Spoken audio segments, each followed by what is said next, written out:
If I told you in April when the Red Sox were at the bottom of the AL East standings that they'd leapfrog both the Tampa Bay Rays and the Toronto Blue Jays for second place in the division, you probably would not have believed me. And that's okay. I wouldn't have believed me either. But that's exactly what happened this weekend when Boston swept the Cleveland Guardians on the road to win their seventh straight series, jump into second place in the AL East, and hold the longest active winning streak in MLB. You are Locked On Red Sox, your daily Boston Red Sox podcast. Part of the Locked On Podcast Network, your team every day.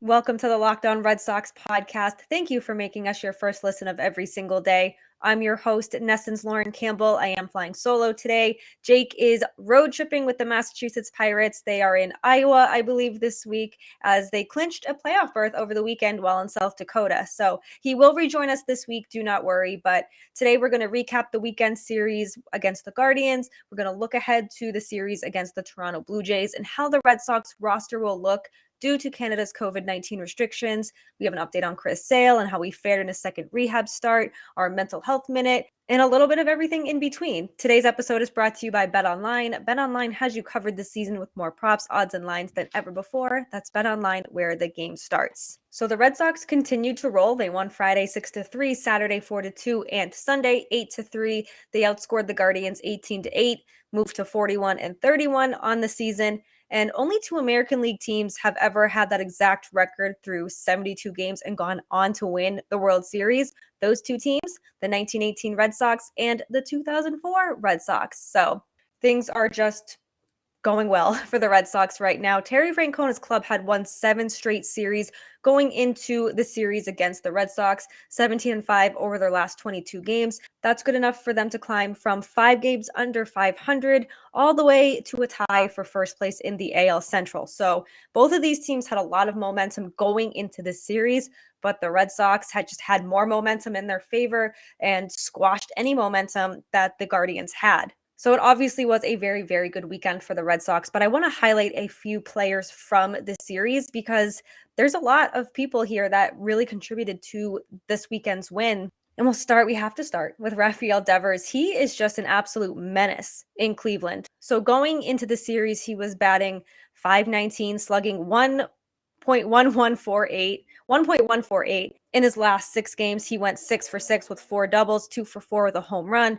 Then he went 0 for 4, but then he bounced back going 2 for 4. Next game, 2 for 5 with 2 home runs, and then 2 for 4 with a double and a home run. So add that all together, it's 14 for 27 with 4 home runs and 5 doubles. He just continues to be an absolute menace at the plate. And we knew this going into the season. We know what his bat is capable of, and he is showing no signs of slowing down. And you're always going to hear the extend Devers, pay the man, give this man a blank check.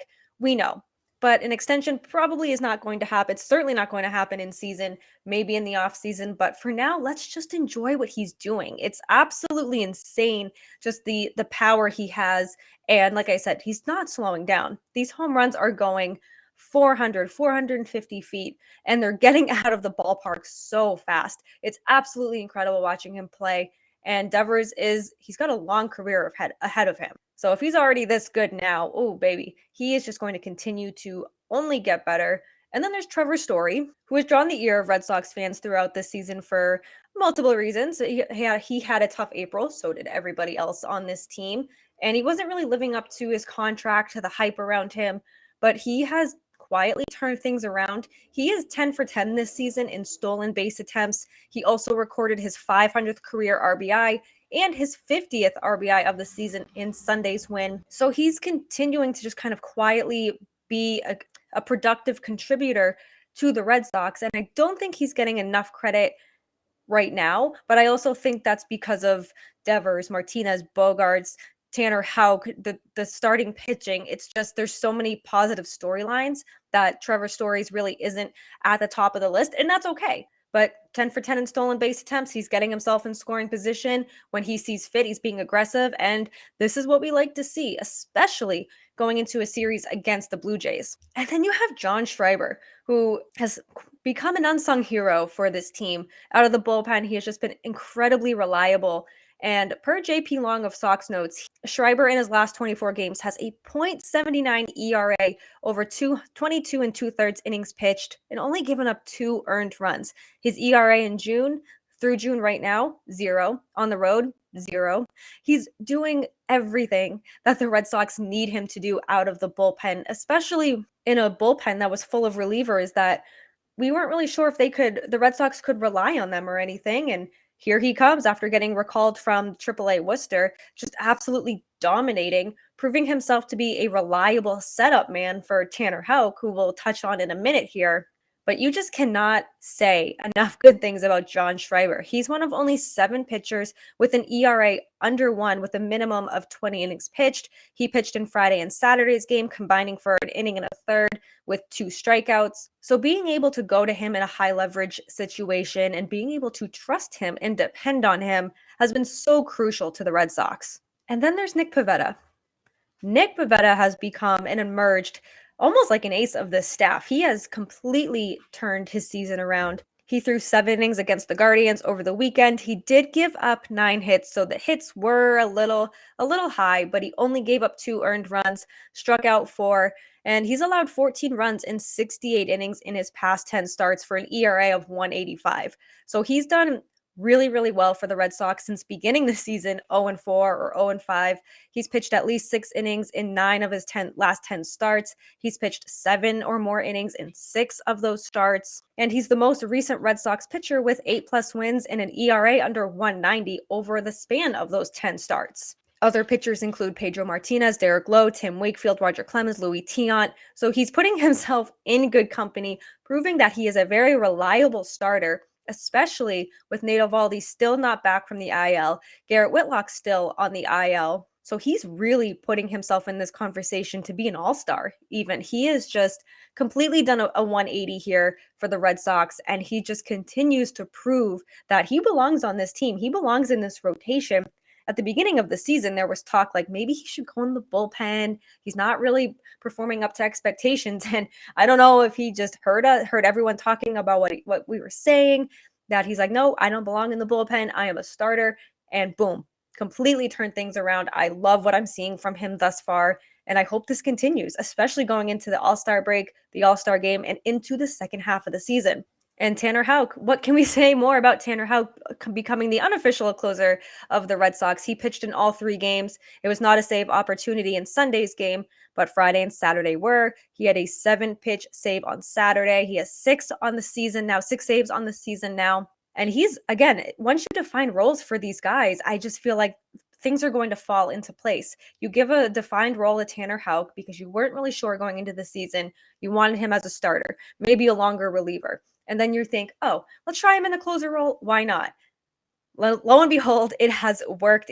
Things are just going very well for Tanner Houck in that closer position. I do hope that Alex Cora will name him the closer. However, I do think he's hesitant to do so. And I mentioned this last week because he's unvaccinated against COVID-19. So when you have the later series in the season against Toronto, if you have playoff games in Toronto, you have a series starting tonight against Toronto, which he will not be there for. It makes you wonder if that's maybe why he's not being named the closer. Maybe they have something up their sleeve for the trade deadline in August. Who knows? But here and now, Tanner Houck has just been absolutely dominant in that role, and they should continue to utilize that going forward. And someone else who's continuing to prove his worth with an opportunity while he's here is Jarren Duran. He went 4 for 5 with a double and a key RBI and 2 stolen bases in Saturday's game. He also made a running catch in center to end Saturday's game. So he's continuing to just really prove that he should be in this lineup. Unfortunately, he also will not be traveling to Toronto due to his vaccination status. But all in all, he is proving that he can be an MLB player. He seems to have figured out some roadblocks that were stopping him last year. He's really kind of worked out his bat and his defense, and we can't say enough about his speed. It's absolutely incredible what he can do when he's on the base path. And Houck, Pivetta, Schreiber, they have all helped the Red Sox into this winning streak now. And the Red Sox since May 10th have had 3 winning streaks of at least 6 games and only 1 losing streak of 2 games. So things are going right for the Red Sox. They have climbed their way back into the AL East standings. They are still behind the Yankees, who are just, even they got no hit over the weekend. still just absolutely dominating the AL East. They have a very comfortable lead over the Red Sox, but there is plenty of baseball left to be played. This division is getting very competitive, and with that, it is getting very fun. And even though the Red Sox did sweep the Guardians, it wasn't all perfect. They still left a ton of men on base through the 3 games, but at the end of the day, they did win all 3. So you have to take the good with the bad. You got to keep riding this momentum any way that you can, especially going into the season in a series against Toronto. And the Red Sox indeed will be leaving 2 key players behind when they begin their series with the Blue Jays on Monday. In Toronto, we'll tell you all about that and who they called up from Worcester to take their place after I tell you about Athletic Greens. And I started taking Athletic Greens because, plain and simple, I wanted more energy in the mornings. Now I've been on it for about 2 months and I actually enjoy taking it. It tastes really good. It doesn't taste like it's super healthy either. Kind of has a mild tropical taste, and I look forward to taking it each morning. So you're probably thinking, what is this stuff? It's 1 delicious scoop of AG1, and with that 1 scoop, you are absorbing 75 high-quality vitamins, minerals, whole food source superfoods, probiotics, and adaptogens to help you start your day right. It's a special blend of ingredients that supports your gut health, your nervous system, immune system, energy, recovery, focus, and aging. So it's all those things rolled into one. I personally started taking it because I start my days super early. I have long days ahead of me for probably until my wedding in August, and I need more energy in the mornings. So now I've got my fiance on it, and we take it every morning to start our days right. And another great thing about AG1 is that it's very lifestyle friendly. So if you eat a keto diet, you're paleo, vegan, maybe you're dairy or gluten-free, if this will not impact anything in your diet, you can still take the AG1. They contain less than 1 gram of sugar, no GMOs, no nasty chemicals or artificial anything, while still tasting good. It supports better sleep quality, recovery, supports mental clarity and alertness. It's the one thing with the best thing. And right now, it's time to reclaim your health and arm your immune system with convenient daily nutrition. It's just 1 scoop in a cup of water every single day. That's it. No need for a million different pills and supplements to look out for your health. And to make it easy, AG1 and Athletic Greens is going to give you a free 1-year supply of immune-supporting vitamin D and 5 free travel packs with your first purchase. All you have to do is visit athleticgreens.com/MLB Network. Again, that is athleticgreens.com/MLB Network to take ownership over your health and pick up the daily ultimate nutrition. This episode also is brought to you by BlueNile.com. You can celebrate all of life's special moments, from creating the custom engagement ring of her dreams to gifting a classic and timeless jewelry piece, all at prices you won't find at a traditional jeweler. Whether you're ready to pop the question or you're celebrating a milestone moment, find jewelry as unique as the person you're celebrating with the modern convenience of online shopping at BlueNile.com. Blue Nile has simple online tools that let you choose the diamond shape, size, and clarity, as well as setting size and style.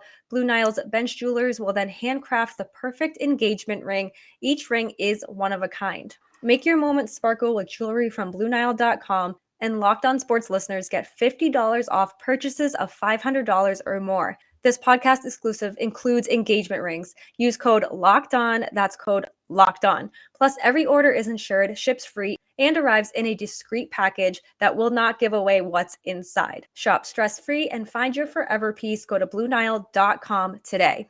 So with Tanner Houck and Jarren Duran not traveling to Toronto, the Red Sox recalled 2 players, and they are Connor Seabold and Yolmer Sanchez. Seabold will start tonight for the Red Sox, and he's pitched pretty well in Worcester. He's 5-1. He has a 2.09 ERA with 51 strikeouts across 51 2/3 innings pitched. And with Nate Eovaldi and Garrett Whitlock still recovering from injuries, this is Seabold's opportunity. And we are able to kind of see the depth that the pitching has, that the pitchers are in Worcester.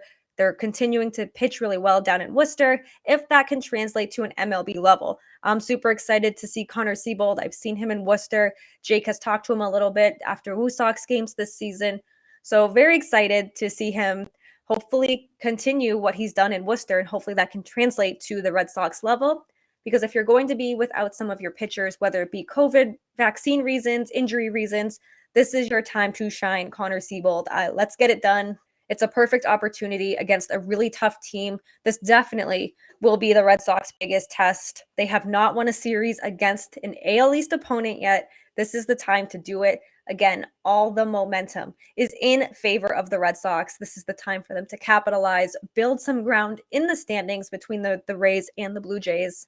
And Connor Siebold can help be a part of that Monday night. And then there's Sanchez. He's batting .253 with 8 home runs and 29 RBI across 68 games for the Woo Sox. So hopefully he can just add some pop to this lineup now that Jarren Duran, who has been the Red Sox leadoff hitter in absence of Kike Hernandez while he deals with a hip injury as well. Hopefully Sanchez can just kind of, like I said, add that pop to the lineup and just prove that he can hang with the big guys too. He did win a Gold Glove in 2019 with the Chicago White Sox, so hopefully we can see some of that good defense and that strong offense that he has shown in Worcester. And this momentum continues to be in the Red Sox favor, and they continue to show that their pitching is really strong, and it could get stronger in a couple of weeks because Chris Sale continued his rehab over the weekend. He threw 2 2/3 innings on Saturday in the Florida Complex League. He did not give up an earned run. He did give up 3 hits. He did hit a batter. He did strike out 6, though, and he threw 36 pitches. So he's building that arm strength.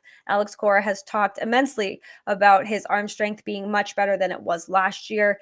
And the good news is that Chris Sale on Thursday will throw 3 innings with the Portland Sea Dogs. The plan is for him to throw 3 innings. Of course, that could change by the time Thursday gets here, and he has a rocky outing or maybe a tough first inning. But the plan is for him to throw 3 innings, and overall, the Red Sox do want him to throw 5 total innings in the minor leagues before he's activated. So if my math adds up and this goes according to plan with the 3 innings and another start with Portland, or maybe Worcester, fans potentially could see Chris Sale return against the New York Yankees before the All-Star break. Now, would you want to bring Chris Sale back before the All-Star break at that point? I don't know. Get him some MLB action, then maybe some extra rest, or do you just want to continue to rest him until after the All-Star break? I think it'll depend, of course, on how Chris Sale feels, where the Red Sox are in the standings, and if they just want to take that risk right now with Sale, or if they're just going to wait till after the All-Star break. So I'm very interested to see how he fares on Thursday. It's been nice to see him be strong in his last complex start, because his first, while only lasting an inning, wasn't probably what we wanted to see. However, it was his first time facing live batters and pitching in a game since October. So you're going to have these roadblocks, we'll call them, or speed bumps, whatever you want to call them. So to see him get into the 3rd inning was definitely encouraging. I'm excited for Thursday. Hopefully he can pitch those 3 innings without issue. Hopefully he can strike out 10 batters. And the only tickets left for the game on Thursday in Portland are general admission, which is pretty much just standing room. So people are flocking to Portland to see Chris Sale. Love knowing that the minor league complex will be sold out. Even though it's for Chris Sale, it still attracts fans and gets them into those minor league parks. And now Sale is inching toward his closing stages of his rehab, and we're coming to the end of our Locked On Red Sox podcast. In our closing segment, we will do our mental health minute after I tell you about BetOnline, because betonline.net is your #1 source for all of your betting needs and sports info. Find all the latest sports developments, league reviews, and news, including Major League Baseball. BetOnline is your continued source for all your sporting wagering information, including live betting, esports, and scores. And betonline.net remains the best spot for all of the scores, podcasts, and news this season. It's the fastest and easiest way to check in on all of your favorite teams, your events, including MMA, boxing, and golf. Head to the website today to use your mobile device to learn about the trends and all the action. That's BetOnline, where the game starts. So as always, we are going to end this show with the mental health minute. And in a time when the world seems a little bit heavier, maybe more so than usual, it's okay to just take a break from everything, put down your phone. You can just disconnect from the world of social media, from all the news that is going on around you. And it is okay if you deal with heavy news by doom scrolling, be on TikTok for an hour, just scroll through YouTube videos for an hour. Whatever you have to do to just kind of de-stress is okay. I would say today go for a walk, but it is going to rain all day here in Boston. It's been raining pretty much since I woke up this morning, but it's okay to take some time for you. It's okay to take the day for you. On Sunday, I had such a really, really fun day, and it just kind of took my mind off anything that I have going on in my life, because I went to the Woo Sox game with my fiance. We got to watch Brian Bayo pitch. He works so quick. It was really fun to watch him in person. Then we went to my brother's house. We got our dogs together, and it was really encouraging to see. I have a reactive dog, and she doesn't do so well inside our house, but outside the house, she's very friendly with other dogs. And she had the time of her life playing with my brother's dogs. And I was able to see my mom and grandma. We had dinner with my brother and sister-in-law. So it was just a very fun Sunday fun day filled with a lot of love and just support and family time. And just a reminder that it's okay to take time for yourself, no matter what you have going on in your life. It's okay because your mental health comes first. It always will come first. And you need to make sure you take care of yourself to give your best version of yourself every day. And if that means doing absolutely nothing for a day or two, you just lay on the couch, watch your favorite comfort show. If that means doing things that fill your cup, fill your heart, and make you happy, by all means, go do it. Thank you for making Locked On Red Sox your first listen of every single day. Be sure to check back this week. Jake and I will be recapping the Red Sox Toronto Blue Jays series. Let's keep this going. Hopefully, it's going to be 8 series in a row. Hopefully, the Red Sox are going to win a series against an AL East opponent. What better time to do it than right now, this week? Let's do it. Be sure to rate, review, and subscribe to Locked On Red Sox right here on YouTube, Apple, Spotify, wherever you get your podcast is where you will find us. You can also find us on Twitter at LO_Red Sox. Me, Lauren, 3 Laws, Lauren with 4 R's. Find all of my written work right on NESN.com. You can follow Jake at Jake Iggy. Be sure to check out all the other Locked On shows across the network. Locked On MLB, Locked On Blue Jays, Locked On Yankees, Locked On Astros. Everyone does an incredible job bringing you your favorite baseball content Monday through Friday. And now that you've made Locked On Red Sox your first listen, go ahead and make Locked On MLB Prospects your second listen. Lindsey Crosby is a prospect encyclopedia, and he's going deep on the MLB stars of tomorrow, like Brian Bayo. It's free and available wherever you get your podcast. Have a great day. Have a great week. We'll see you soon. As always, let's go Red Sox.